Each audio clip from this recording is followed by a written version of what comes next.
Saudara, apa kabar Anda di hari ini? Senang sekali saya Ricky Gerongan hadir dalam program Cerdas Memilih. Dan pada kesempatan kali ini saudara, kami menyampaikan kepada pemirsa program ini didesain khusus untuk memberikan edukasi politik kepada masyarakat Sulawesi Utara. Kita ketahui bersama bahwa saat ini kita ada pada tahapan pemilu 2024 dan nantinya pada puncak bulan Februari kita akan berpartisipasi untuk memilih siapa yang menjadi pilihan dari masyarakat Sulawesi Utara. Dan pada kesempatan kali ini kita akan berbicara tentang bagaimana meningkatkan ekonomi masyarakat Sulawesi Utara. Kita sudah hadir beragam narasumber yang boleh hadir pada saat ini. Kita akan berbincang dan juga Anda bisa berpartisipasi bersama kami. Sebentar ada nomor line interaktif yang bisa kami berikan bagi Anda yang akan memberikan jawaban, pertanyaan, dan akan dijawab oleh para narasumber yang boleh hadir pada kesempatan kali ini. Dan selengkapnya kita ikuti program Cerdas Memilih, pemilih cerdas untuk pemimpin berkualitas.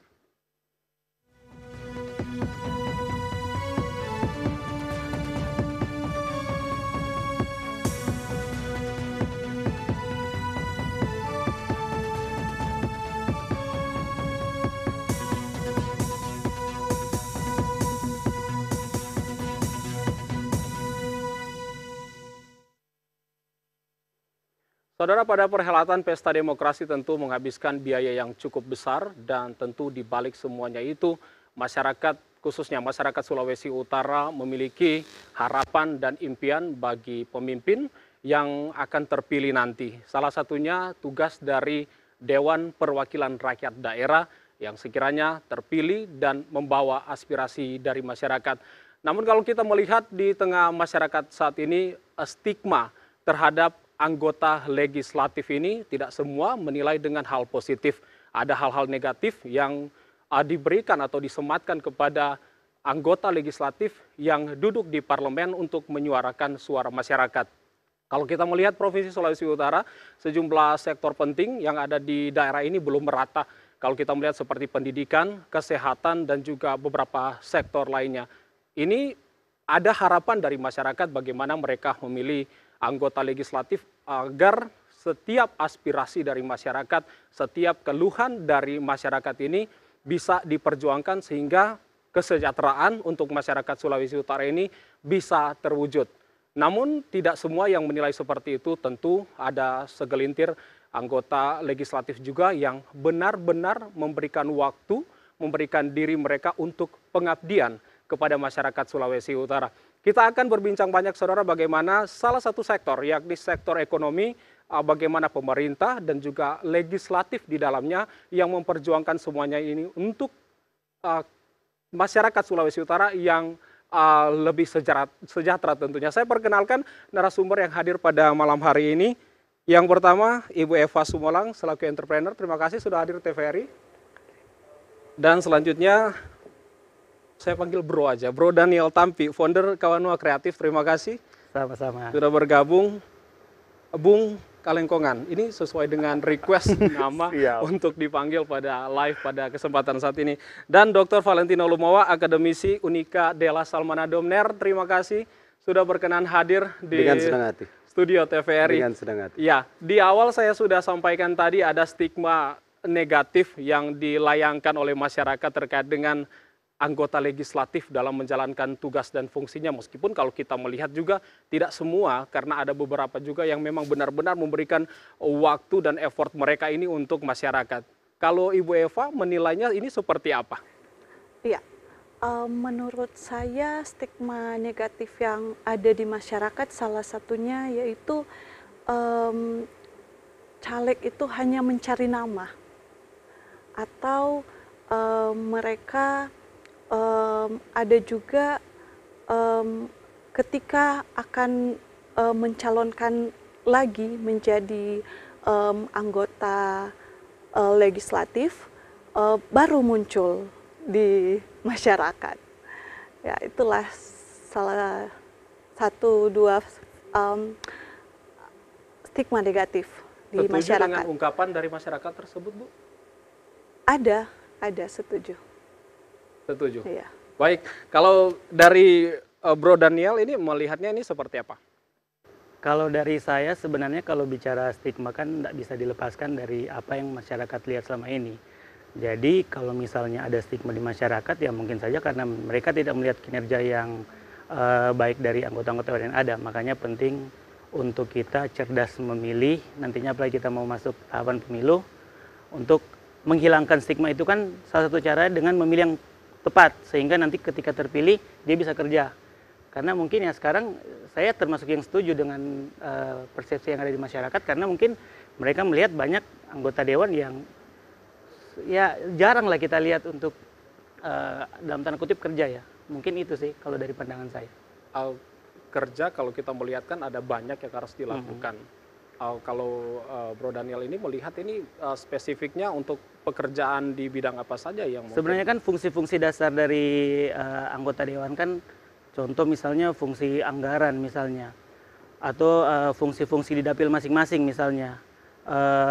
Kalau ada keluhan-keluhan dari masyarakat yang berhubungan dengan itu, di mana anggota dewan berada, keberpihakannya seperti apa. Mungkin fungsi-fungsi itu yang tidak dilihat masyarakat. Apalagi sekarang misalnya contoh, karena kebetulan saya dari Manado, jadi saya bisa melihat case-case yang ada di Manado misalnya.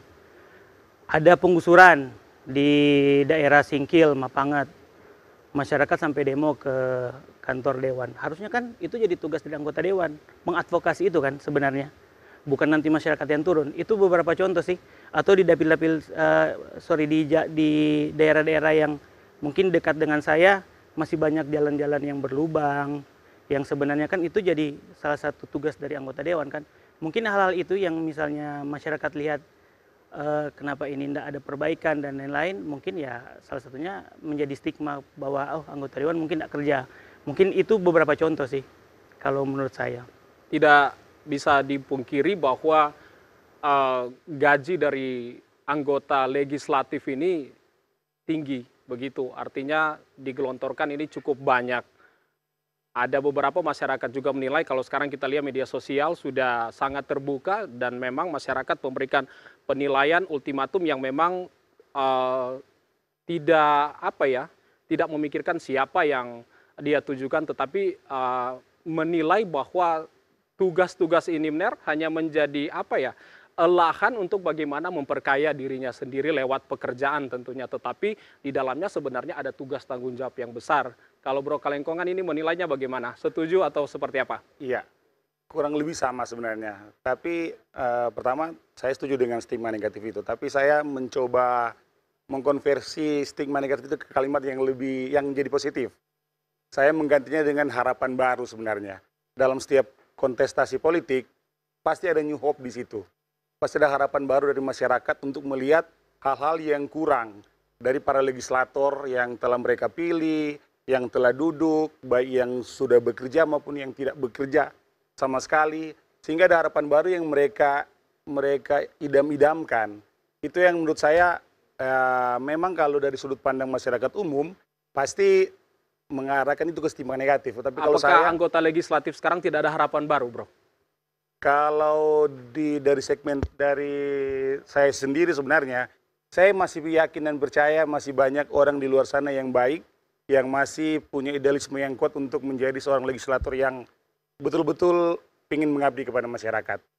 Sehingga kalau pertanyaan Bro Riki, saya menjawabnya bahwa saya masih yakin dan percaya masih ada harapan baru untuk para legislator selanjutnya. Kalau melihatnya di daerah kita ini seperti apa sampai saat ini? Dalam skop Sulawesi Utara atau? Bisa? Karena kebetulan saya di Minahasa Utara. Bisa Sulawesi Utara, bisa Minahasa Utara. Ya mungkin saya ambil dari segmentasi Minahasa Utara, karena saya melihat dan mengamati panggung politik Minahasa Utara. Kalau di Minahasa Utara, ya saya harus menyampaikan bahwa seluruh legislator di Minahasa Utara, belum semua melakukan pekerjaannya mereka sebagai seorang legislator. Lebih banyak atau lebih sedikit? Ya, supaya lebih panas ya. Ini pertanyaan ini menggiring supaya diskusi kita lebih hangat. Lebih sedikit. Lebih sedikit. Ya. Baik, ini sangat menarik. Saya ke Ner Valentino, ini ambil skop kecil dari Minahasa Utara, lebih sedikit. Apa yang diharapkan oleh masyarakat mereka bekerja, bagaimana tanggapannya? Oke. Saya sendiri melihat ada idealisme besar dari ketiga orang muda ini. Baik. Idealisme besar. Tapi it's all too common. Ini 5 tahunan. Nuansa seperti ini yang kita dengarkan 5 tahun yang lalu. It's all too common. Historia repetitur, sejarah berulang terus. Dan ya bisa jadi seluruh yang mereka nyanyikan sekarang adalah nyanyian yang sama 5 tahun yang lalu dinyanyikan oleh orang lain. Nah, dengan demikian sebenarnya karakterisasi apa yang sebenarnya mau diangkat oleh anak-anak muda ini? Ibu Eva, Bro Daniel, Bro Kalengkongan, sobat diskusi saya juga. Sekarang kita ditantang bukan cuma idealisme, bukan. Bagaimana kita mampu untuk to walk extra miles gitu. Jika kalau seandainya kita melihat bahwa, simple, saya tantang seperti ini misalnya. Di saat pandemi, situasi sangat sulit. Situasi sangat sulit. Penganggaran negara sangat sulit. Penganggaran provinsi sangat sulit. Penganggaran kota-kota sangat sulit. Kita butuh prioritas. Kalau seandainya mereka sudah ada dalam lingkaran itu, beranikah, maukah mereka agree untuk budget untuk DPRD dikurangi demi masyarakat? Berani? Saya pikir itu mimpi. Nah, dengan demikian saya menikmati idealisme. Saya mendengarkan nyanyian idealisme ini. Tapi menurut saya terlalu skeptik. Mereka harus memberi lebih. Mereka harus memberi lebih supaya kedengarannya ini bisa diaplikasikan. Memberi ini lebih, bisa diaktualisasi. Maksudnya seperti apa? Untuk konsepnya kah? Atau cara berpikirnya? Atau seperti apa? Oke. Bukan hanya daerah, bukan hanya provinsi, bukan hanya negara. Kita masih termasuk negara yang kering konsep. Toh? Sehingga anak-anak muda ini bisa datang untuk mengangkat dari konsep, kan saya sempat melihat tagline mereka kan ada yang dari, ada yang entrepreneur, ada yang ini kan rumah perubahan, konten kreatif, ya kawan kreatif. Itu oke, luar biasa. Nah sekarang bagaimana konsep ini bisa dimasukkan ke dalam dunia legislatif yang sudah mempunyai sistem sendiri. Yang sudah mempunyai sistem sendiri. Nah sekarang mereka ditantang memperkenalkan itu kepada masyarakat. How so? Bisa enggak? Sehingga kelihatannya idealisme itu bukan satu mimpi atau utopia yang tidak bisa disentuh. Dan itu tugas mereka. Menurut saya, itu tugas mereka untuk meyakinkan bahwa harapan ini ya New Hope tadi diangkat oleh Bro Kalengkongan. Harapan ini bukan ya menggantang asap. Toh? Itu harus menjadi sebuah kelihatan strategi yang sangat jelas. Harus kelihatan. Harus dikonsepkan dengan jelas sehingga masyarakat menerima bukan nyanyian usang. Bukan nyanyian usang. Bu Eva, kalau kita melihat ini ada pada tahapan di mana segelintir bakal calon legislatif yang sementara menyelesaikan dokumen atau mungkin sudah selesai pada saat ini, di mana sudah banyak juga yang curi start begitu, bagian memperkenalkan diri mereka baik di media sosial, baik di media luar ruang. Kalau seperti yang Ner sampaikan tadi, ini yang ditawarkan ini adalah lagu atau cerita yang usang begitu. Kalau dari Bu Eva, apa yang seharusnya dilakukan oleh mereka untuk meraih simpatisan dari masyarakat? Iya, sebagai calon legislatif, untuk memberikan suatu new hope, harapan baru, kan yang lalu dengan yang sekarang selalu ada perubahan. Ya, jadi kita bisa melihat ada calon-calon yang baru, calon-calon yang bisa memberikan harapan yang baru buat membangun daerahnya, begitu. Kalau Bro Daniel melihat ini harapan baru yang seperti apa, yang mungkin bisa menyambung apa yang disampaikan Ibu Eva? Kalau dari saya mungkin sedikit menyentil juga yang pertanyaan yang sebelumnya, karena menarik. Kalau menurut saya kan sebenarnya minimal ada identifikasi masalah sebenarnya. Kenapa ada stigma yang di awal? Salah satunya mungkin karena didorong untuk maju dan duduk. Setelah dia terpilih, dia tidak punya konsep, dia tidak tahu buat apa-apa. Yang kedua, masalah political will. Jadi kayak disandra. Jadi dia punya kemampuan sebenarnya. Cuman karena dia dengan eksekutif itu ada hubungan misalnya sama partai dan lain-lain, sehingga jiwa kritisnya itu hilang karena disandra oleh eksekutif. Kalau menurut saya yang terjadi kan kebanyakan itu, dua itu ya. Nanti mungkin Mener bisa koreksi juga. Terus kalau mau dibilang New Harapan itu kan bukan cuma masalah orang baru. Sebenarnya ini kan bisa orang lama juga kalau memang dia punya kerja yang bagus ya dia bisa meneruskan. Cuma kan yang sekarang menjadi kendala ya banyak, makanya muncul stigma juga itu, banyak orang yang secara kapasitas tidak punya malah dipaksakan. Yang kedua, konsep tidak ada karena tidak punya track record, makanya sama seperti saya, kalau misalnya saya ditantang, Ner, saya bangun komunitas kawan kreatif misalnya, ini cuma salah satu dari beberapa komunitas yang saya bangun. Fokusnya memang ke industri kreatif.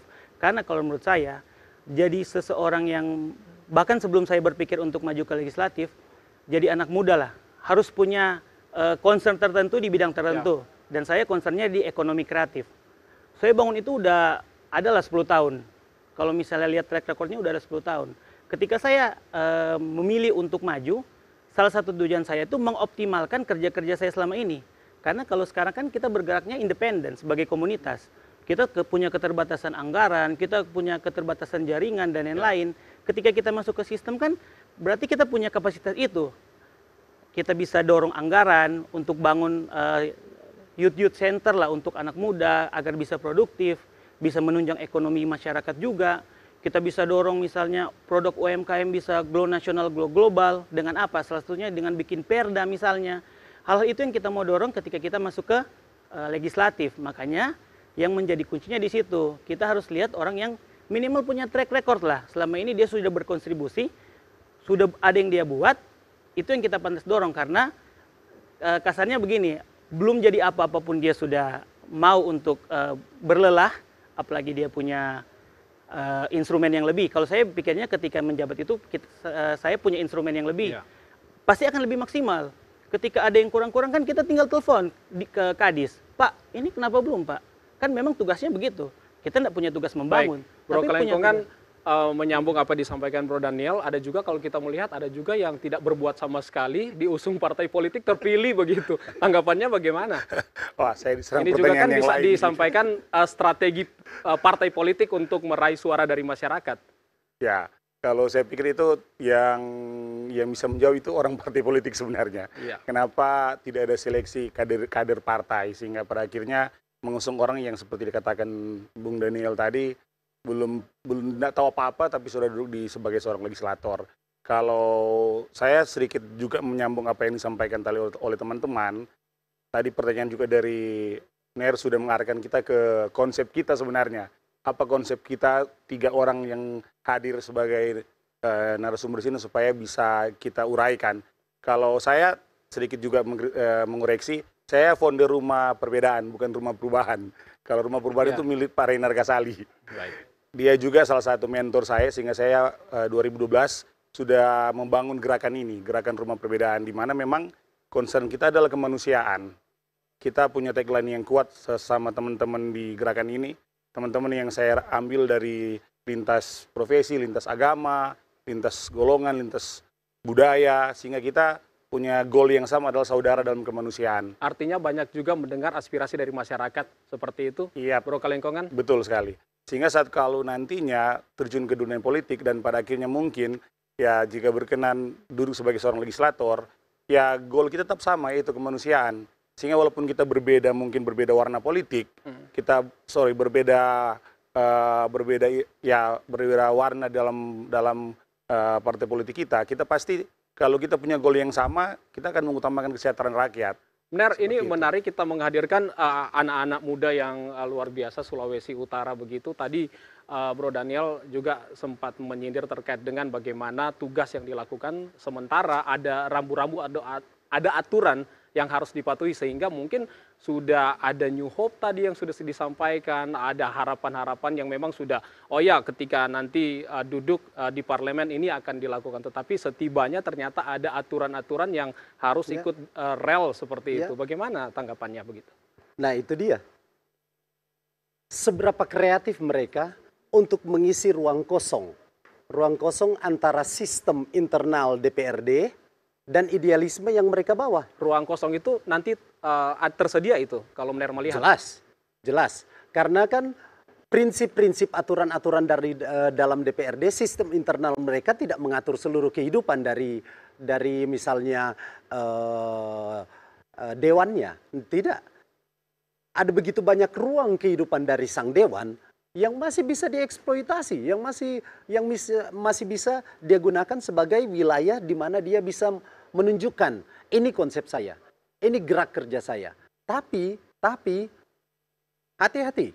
Masalahnya semakin lama sistem ini akan menghimpit. Baik, Ner, kita akan lanjutkan perbincangan kita malam hari ini. Tetaplah bersama kami, saudara. Kami akan segera kembali untuk Anda.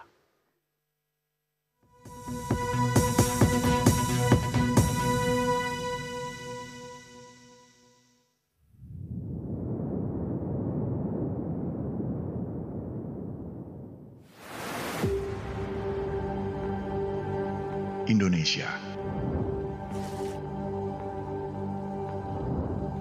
Negeri indah dengan ribuan jajaran nusanya.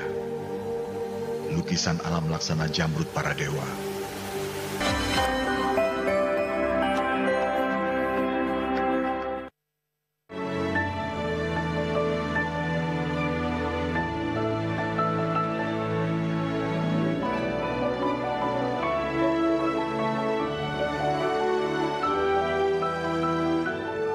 Mencegah stunting itu penting.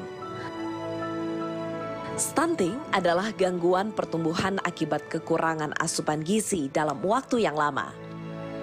Stunting tidak hanya menimbulkan gangguan pertumbuhan fisik anak, tapi juga aktivitas, kreativitas, dan produktivitas. Bersama TPRI, ayo kita peduli stunting sebelum menjadi genting.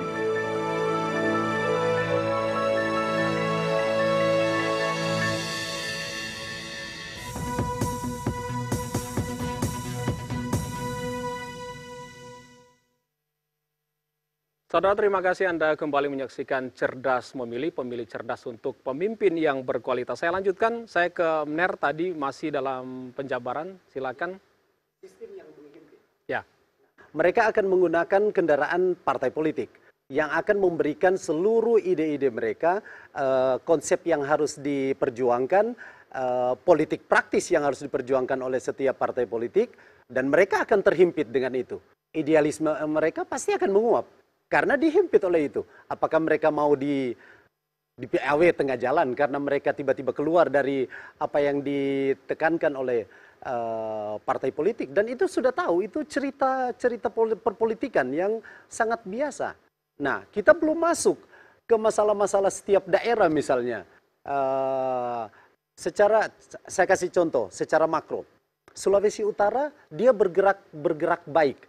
Indikator makronya bergerak baik walaupun pelan. Pertanyaannya, sampai sejauh mana kira-kira peran mereka untuk bisa mempercepat ini pertumbuhan? Misalnya pertumbuhan ekonomi kita baik, ekonomi Sulawesi Utara.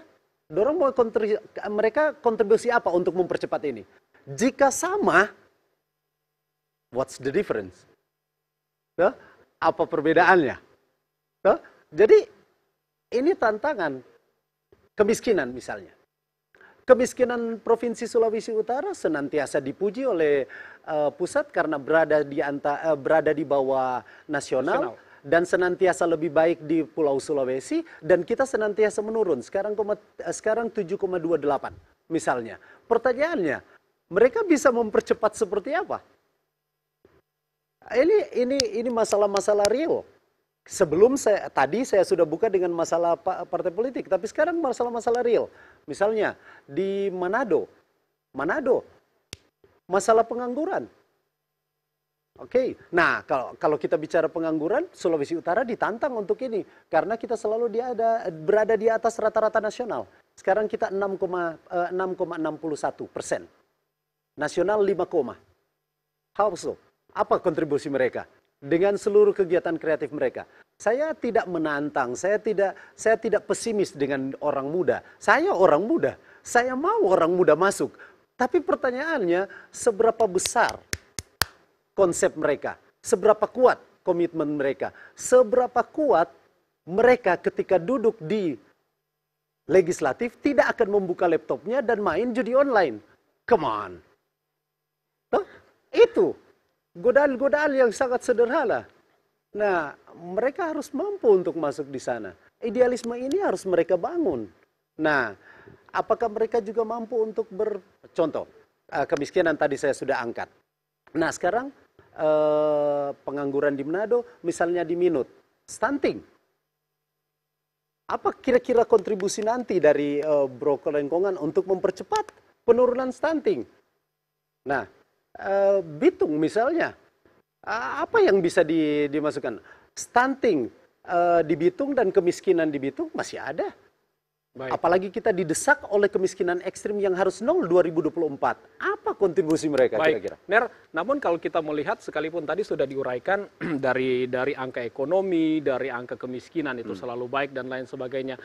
Tetapi fenomena yang terjadi saya dari Minahasa dan juga di Kota Manado hari ini langka gas LPG 3 kg.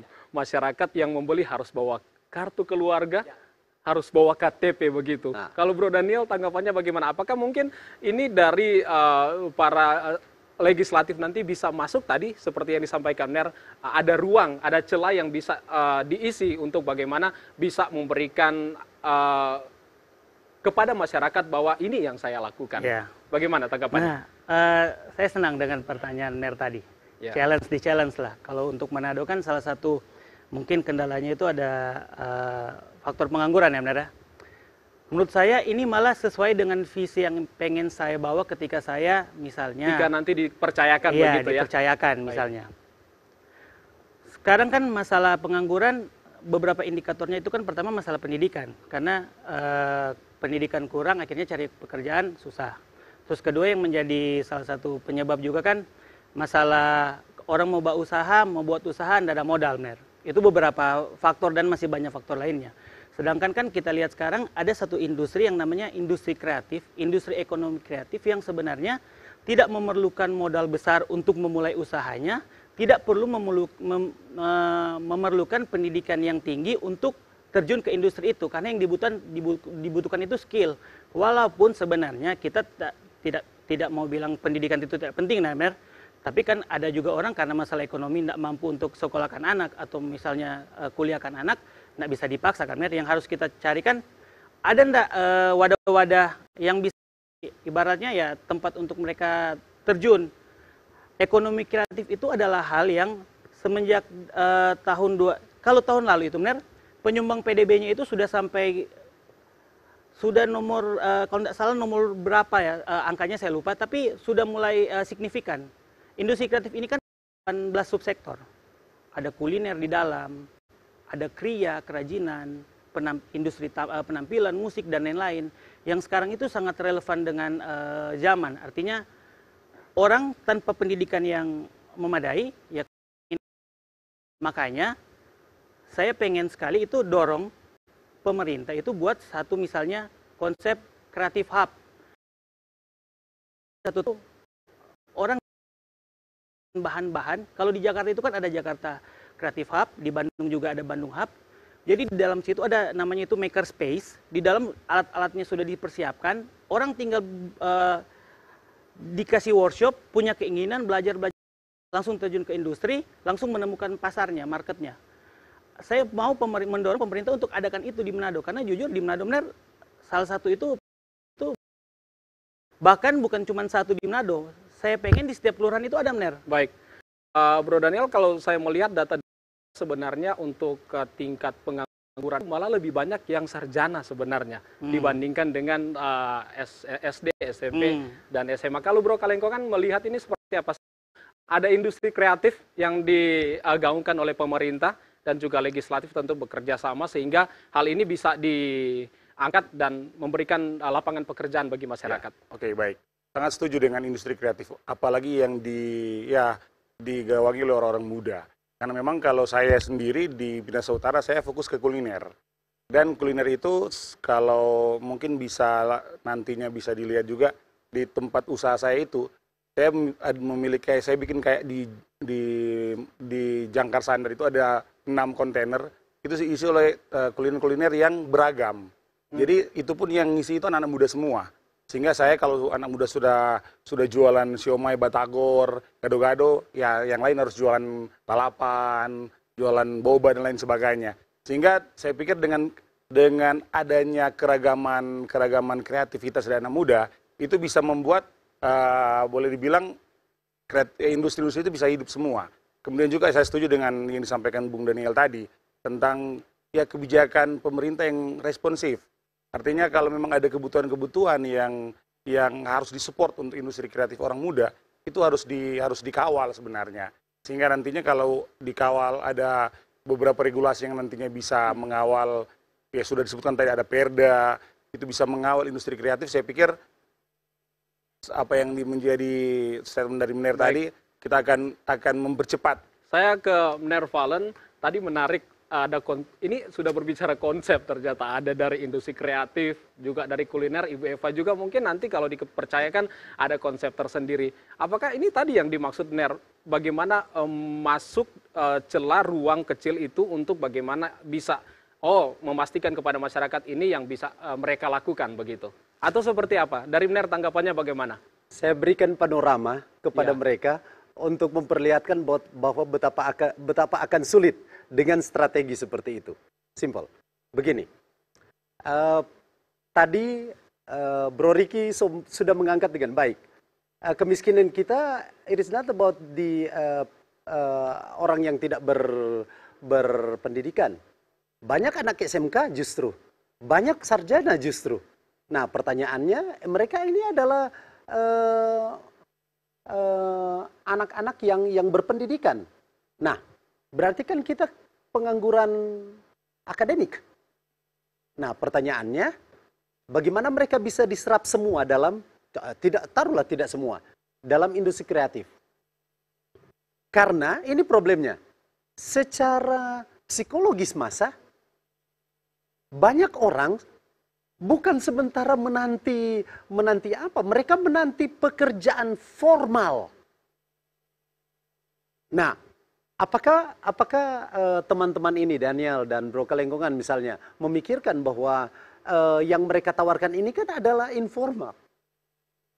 Apakah ini sesuai dengan psikologi masa yang menuntut formal yang menetap? Saya bisa terlalu dini. Saya minta tanggapan dari Ibu Eva, bagaimana? Apa yang disampaikan Ner? Setuju dengan yang disampaikan harus menawarkan ini yang pasti-pasti saja ya Ner, begitu? Ibu Eva, tanggapannya? Saya setuju.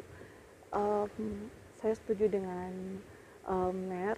Jadi pendidikan itu sekarang kan pendidikan gratis ada, ya kan? Jadi sebenarnya yang orang-orangnya, yang masyarakatnya yang harus dikasih edukasi lagi di keluarga mereka bahwa pendidikan itu penting, minimal lah SMA ya, gitu. Karena memang banyak SMP sudah berhenti sekolah, ada mungkin SD juga sudah tidak lanjut pendidikannya karena mungkin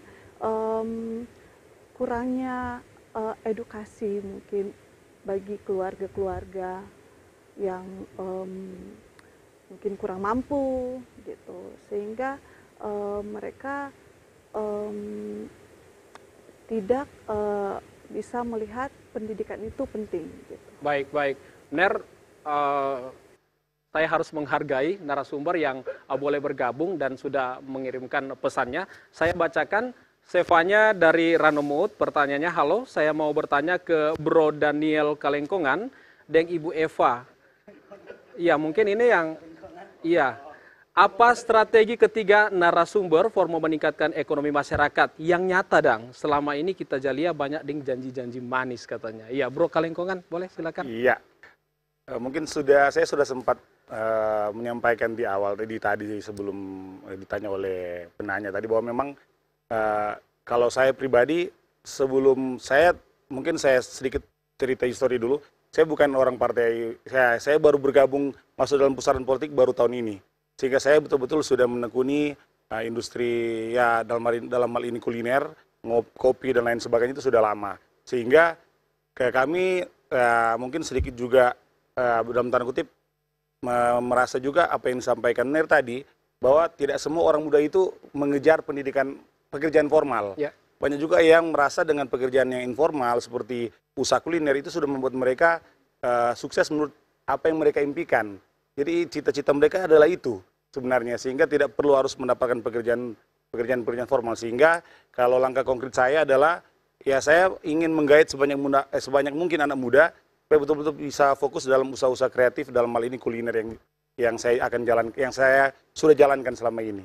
Bro Daniel, strategi meningkatkan ekonomi? Pertanyaan dari Sevanya. Iya, kalau saya kan memang sadar akan peran. Kalau saya kan sekarang berdiri sebagai bukan pemerintah. Jadi yang saya tawarkan ya salah satunya dengan mulai pemerintah harus mulai melirik ada industri yang namanya itu industri kreatif dan industri yang namanya itu industri digital. Yang sekarang sudah bahkan saya kurang setuju juga dengan bilang tadi banyak anak muda itu mencari pekerjaan, memikirkan pekerjaan formal. Dunia sekarang berubah, yang orang cari sekarang adalah bahkan kalau misalnya contoh di Jakarta, lulusan-lulusan kerja di agensi bukan pekerjaan formal. Tokopedia, startup itu bukan pekerjaan formal. Kalau formal ini kan berarti PNS, pegawai. Tapi kalau misalnya bicara tentang, salah satunya misalnya tentang itu, kan kalau itu ada kuota, Dan sedangkan apalagi kita akan menghadapi tantangan 2045 kalau tidak salah, anak muda itu akan ada di apa bahasanya bonus demografi. Kalau misalnya kita hanya berharap ke pekerjaan formal, ya otomatis kita akan bisa diserap. Jadi untuk strategi meningkatkan ekonominya seperti apa? Kita buka sekarang, kita mulai lirik ada namanya industri kreatif. Kita mulai lihat bahwa sekarang banyak sekali sektor yang orang-orang itu bisa mulai. Contohnya misalnya saya, selain kawan kreatif, saya punya program namanya Local Job Market. Sejak 2017, saya kumpul teman-teman yang punya local brand. Saya bikinin workshop, event, bahkan saya hubungkan dengan pemerintah, dalam arti misalnya kalau misalnya mereka butuh produk-produk lokal untuk merchandise, teman-teman ini yang saya suruh untuk bikin merchandise-nya dan lain-lain. Itu bentuk-bentuk konkret yang sudah saya lakukan selama ini. Misalnya pelatihan. Sekarang pekerjaan di industri digital itu kalau dulu kita cuma kenal istilah itu manajer marketing. Sekarang manajer sosial media, manajer digital marketing sudah sangat banyak dan itu punya posisi. Luas ya, seperti itu. Orang-orang bisa kejar itu di perusahaan-perusahaan swasta, di e-commerce. Itu jabatan-jabatan yang orang-orang pun dengan skillnya mereka bisa kejar itu. Sekarang ada namanya tim kreatif yang diisi di dalamnya itu ada kameramen, feed editor, desain grafis, hal-hal yang dulu itu memang tidak ada. Tapi sekarang itu pekerjaan itu seiring ada perkembangan dan nyata. zaman. Kalau dari Ibu Eva sendiri bagaimana untuk meningkatkan ekonomi masyarakat sebagai seorang entrepreneur? Silakan. Ya, terima kasih. Saya ini sebagai entrepreneur pembeli kopra ya. Jadi kalau strategi nanti kira-kira lebih kepada mendorong pertanian dan perikanan gitu. Jadi mengangkat komoditi andalan Sulawesi Utara begitu? Iya, gitu. Pertanian dan perikanan di mana mereka bisa mendapatkan bantuan dan juga bisa bantuan yang diberikan itu tidak hanya berlalu begitu saja, tapi mereka nanti akan diberikan pelatihan-pelatihan atau sosialisasi, edukasi agar supaya apa yang diberikan oleh pemerintah nanti sebagai legislatif tidak sia-sia begitu. Oke, Ner, tadi saya ingin mengejar apa yang disampaikan tadi karena sudah dijawab oleh Bro Daniel tadi terkait dengan pekerjaan formal dan non formal. Kalau kita melihat, saya ambil dua sisi saja. Banyak masyarakat yang masih mengejar pegawai negeri sipil, tetapi tidak sedikit juga seperti Bro Daniel sampaikan tadi, banyak bekerja di industri kreatif begitu. Ini tanggapannya bagaimana? Saya kasih 3 panorama lagi. Yang pertama, dunia formal yang saya takut ya. Bro Daniel ini sudah mengatakan bahwa dia tidak setuju karena banyak juga dari sektor informal. Ya, saya tidak mengatakan tidak ada. Pertanyaannya adalah seberapa luas industri informal menyerap mereka. Masalahnya secara psikologis masa masih begitu banyak yang menunggu untuk masuk di sektor formal. Toh, jadi itu yang menurut saya yang lakuna ceruk yang harus dijelaskan oleh Bro Daniel misalnya. Kemudian jangan sampai kita melakukan apa yang disebut dengan kesesatan komposisi. Kesesatan nalar komposisi maksudnya apa?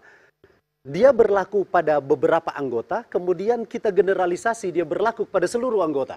Nah, memang benar ada beberapa orang yang sekarang sementara bergulat masuk dalam dunia informal. Saya sangat setuju, saya menikmati kopi. Menyeruput kopi adalah bagian yang paling nikmat dalam kehidupan manusia. Nah, pertanyaannya adalah seberapa besar data yang bisa menyerap atau mengurangi itu bisa dijadikan sebagai arsenal kita, senjata utama kita untuk menangkal pengangguran. Buktinya pengangguran kita masih tinggi. Jadi saya mau menantang memang seberapa besar. Nah, sehingga memang tantangan kedua misalnya, bagaimana membuat orang-orang yang terlibat dalam dunia informal ini, mereka terdaftar dan dikeluarkan dari list orang pengangguran. Karena bagaimana strateginya? Karena masih banyak justru walaupun sudah masuk dalam dunia bisnis, sudah punya bisnis, sudah punya mereka bukan orang miskin lagi, tapi masih tetap masuk DTKS misalnya. Baik, Bro Kalengkongan, tanggapannya bagaimana? Ada yang ingin disampaikan? Terima kasih. Saya harus menghentikan Mer sejenak, biar tidak terlalu banyak begitu, Mer. Silakan. Semakin hangat diskusi kita malam hari ini. Memang yang pertama betul apa yang disampaikan dari memang ya psikologi masa itu banyak lari ke pekerjaan formal. Dan saya juga sudah bilang di awal kan saya kurang setuju kalau memang seluruh orang itu suka ke pekerjaan formal. Masih banyak juga orang di luar sana yang suka kerjaan seperti yang disampaikan Bung Daniel tadi, pekerjaan yang informal. Nah, menanggapi poin yang kedua, sudah sempat diskusi memang kita sampai sekarang itu untuk coba menarik data para pekerja-pekerja informal ini supaya tidak masuk dalam kategori pengangguran, itu pekerjaan eksekutif memang, bukan pekerjaan legislatif. Itu pekerjaan eksekutif untuk mendata.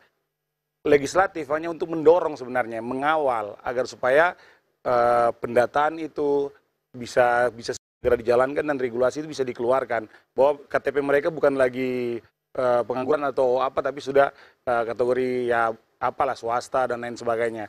Sehingga itu yang menurut saya menjadi juga kritikan yang baik dari Mener untuk para eksekutif mungkin ya.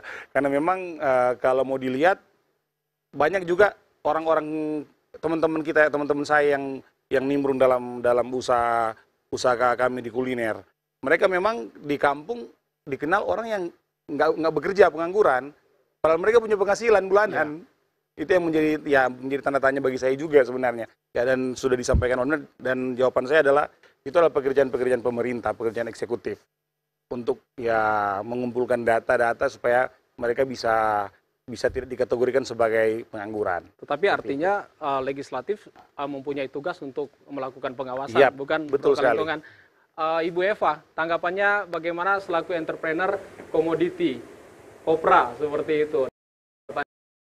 Lihat strategi yang sudah dilemparkan tadi beberapa teman-teman, kalau dari Ibu Eva sendiri bagaimana? Apakah komoditi ini cukup untuk meningkatkan ekonomi masyarakat? Iya. Karena memang kalau kita lihat Mer untuk ekspor kita bukan cukup tapi baik dari Sulawesi Utara. Tanggapannya bagaimana? Terima kasih. Jadi kita mendorong para petani ini untuk bisa karena memang di daerah kelapanya ada, tapi jalannya yang susah begitu. Jalannya susah untuk dijangkau gitu. Jadi mereka jadi tidak mau bekerja karena memang jaraknya yang jauh dan susah untuk dijangkau. Baik, Jadi, saya bacakan ini dari tim kreatif mengirim pesan. Eddie Jackson dari Minahasa Selatan mau bertanya Pak narasumber sekarang konten kreator di Sulawesi Utara yang berbakat engage oleh pemerintah tanggapannya. Terus sekarang yang jadi tantangan masyarakat adanya artificial intelligence, bagaimana dan narsum petanggapan. Oh, artinya ini bagaimana melihat perkembangan di kita melihat saat ini yang terjadi. Boleh, Bro Kalingkongan? Saya dari sini bisa. Silakan. Iya, kalau untuk masalah konten kreator yang di-endorse oleh pemerintah, menurut saya itu kebebasan dia untuk memilih apakah dia betul-betul ya ingin menjalankan kreativitasnya sebagai seorang konten kreator yang betul-betul untuk menjadi konsumsi publik, mengedukasi dan lain sebagainya, atau mau di-endorse oleh pemerintah. Itu kebebasan dia.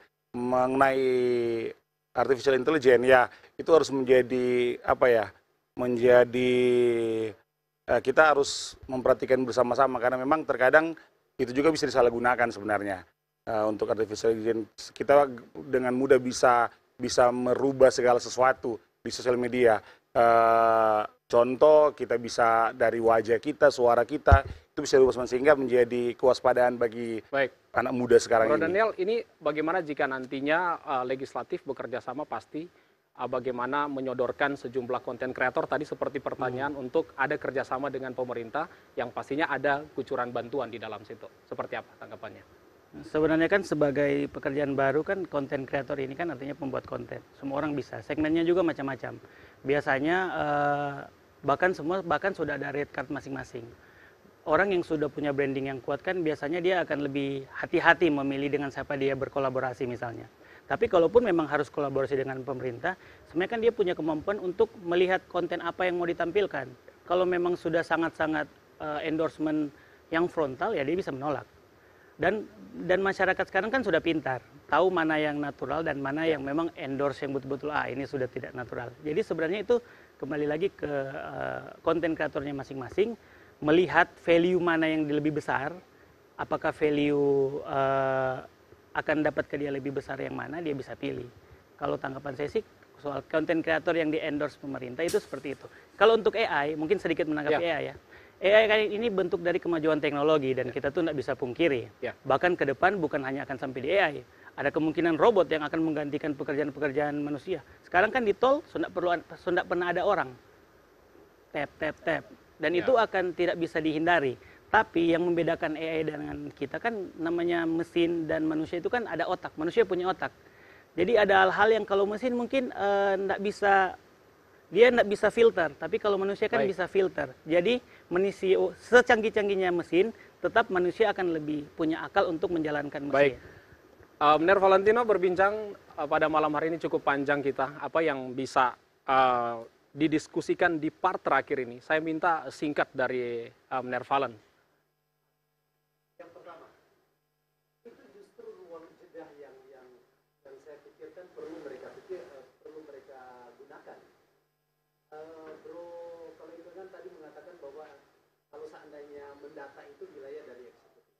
Oke, pertanyaannya mereka mau isi apa di situ? Kan? Jadi oke. Nah sekarang kalau cuma mempush itu tidak akan kelihatan. Pertanyaannya bagaimana kerja mereka nanti untuk membantu beyond role of legislative roles.